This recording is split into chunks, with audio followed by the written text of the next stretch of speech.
Hello, నేను మీ శేషరావు.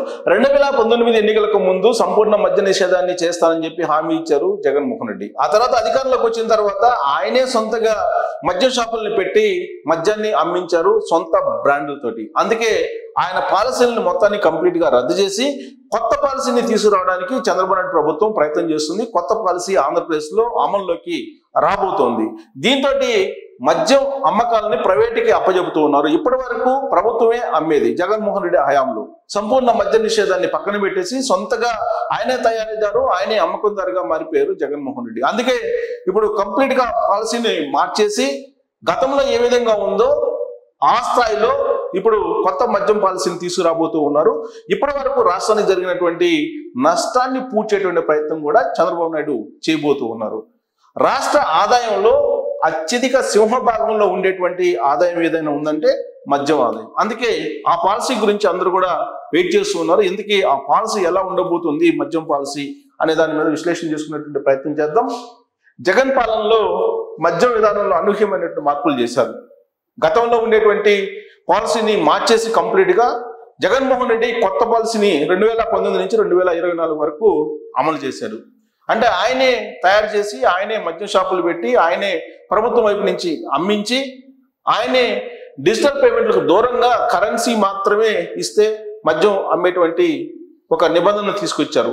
అంతేకాదు సొంత బ్రాండ్లు మాత్రమే అమ్మాలి అనేటువంటి నిబంధన కూడా పెట్టారు.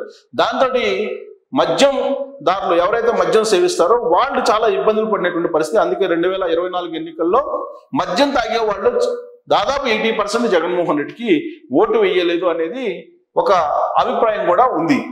ఇక ప్రైవేటు వైన్ షాపులు రద్దు చేసి జగన్మోహన్ రెడ్డి సొంత షాపులను పెట్టుకున్నారు ప్రభుత్వం వైపు నుంచి. సో మద్యం అమ్మకాలకు ప్రభుత్వ దుకాణాలను ఏర్పాటు చేసి జగన్మోహన్ రెడ్డి ప్రజల తిరస్కారానికి గురయ్యారు. రాష్ట్రంలో డిస్టిలరీలను హస్తగతం చేసుకుంది వైఎస్ఆర్ కాంగ్రెస్ పార్టీకి సంబంధించినటువంటి కీలకమైనటువంటి బ్యాచ్.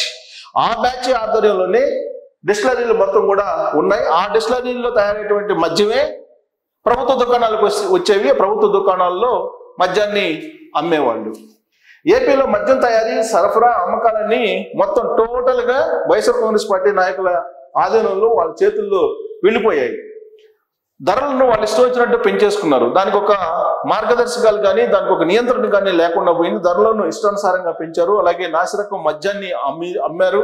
అలాగే సొంత బ్రాండ్లని ఎప్పుడు కని విని ఎరగని రీతిలో కొత్త బ్రాండ్లను కూడా తీసుకొచ్చి మార్కెట్లో విచ్చలవిడిగా అమ్మారు. హానికారక మద్యంతో సుమారుగా 35 లక్షల మందికి కిడ్నీ, లివర్ సమస్యలు ఆంధ్రప్రదేశ్లో వచ్చాయి అనేది ఒక రిపోర్టు.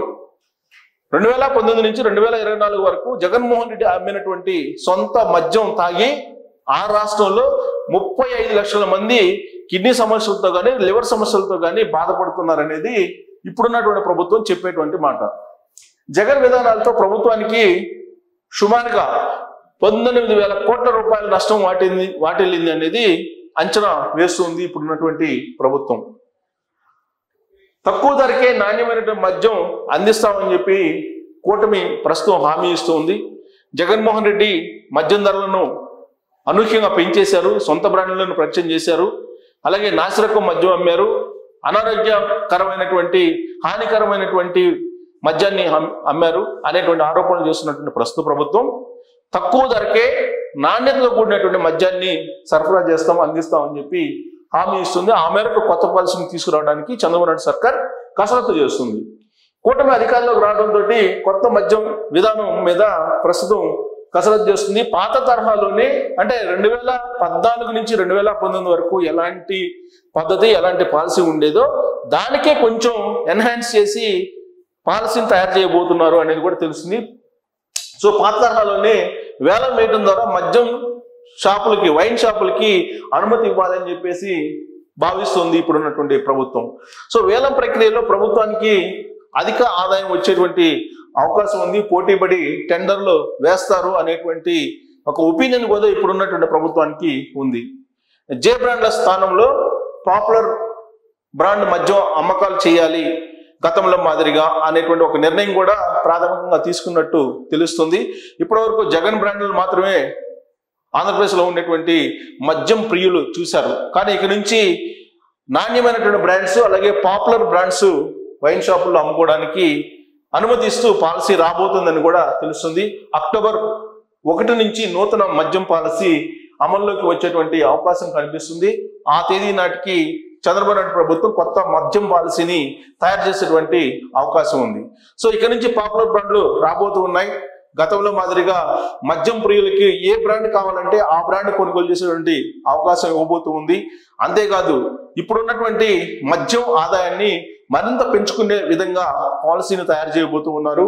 సింహభాగం ఆదాయంలో రాష్ట్రానికి మద్యమే కాబట్టి మద్యం పాలసీని పకడ్బందీగా తయారు చేసి రెవెన్యూ పెంచుకోవాలనేటువంటి ఆలోచన ఇప్పుడున్నటువంటి ప్రభుత్వం చేస్తోంది. వైన్ షాపులు వేలంలో టెండర్లు వేయడానికి అనేక మంది వస్తూ ఉంటారు.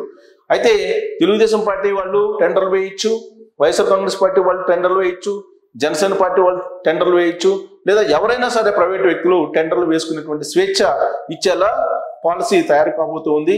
సో గతంలో మాదిరిగా పోటీపడి ఈ వైన్ షాపులు సొంతం చేసుకోవడానికి అనేక మంది ప్రయత్నం చేసేటువంటి అవకాశం ఉంది.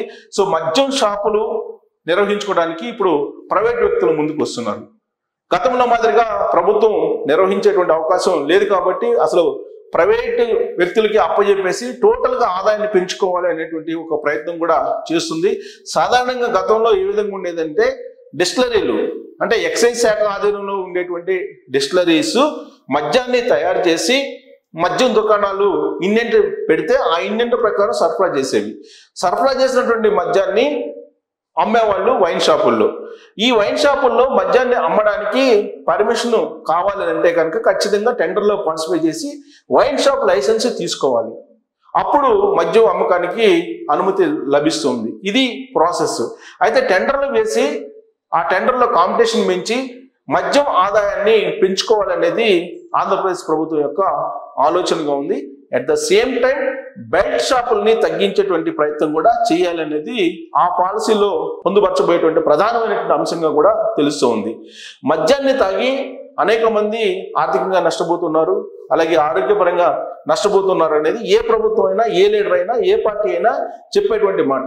కానీ రాష్ట్రానికి సంబంధించిన ఆదాయాల దృష్ట్యా పోటీపడి ఆయా రాష్ట్రాలు మద్యం పాలసీని తయారు చేసుకుంటూ ఉన్నారు, ఆదాయాన్ని పెంచుకునేటువంటి ప్రయత్నం చేస్తూ ఉన్నారు. దాంట్లో భాగంగా ఇప్పుడు ఆంధ్రప్రదేశ్ ప్రభుత్వం లోటు బడ్జెట్లో ఉంది, ఆర్థికంగా చితికిపోయింది, ఆర్థికంగా బాగా నష్టపోయినటువంటి రాష్ట్రం. అందుకే ఆదాయాన్ని పెంచుకునేందుకు కొత్త పాలసీని వినూత్నంగా తీసుకురావాలనేటువంటి ఒక ప్రయత్నం అయితే చేస్తుంది.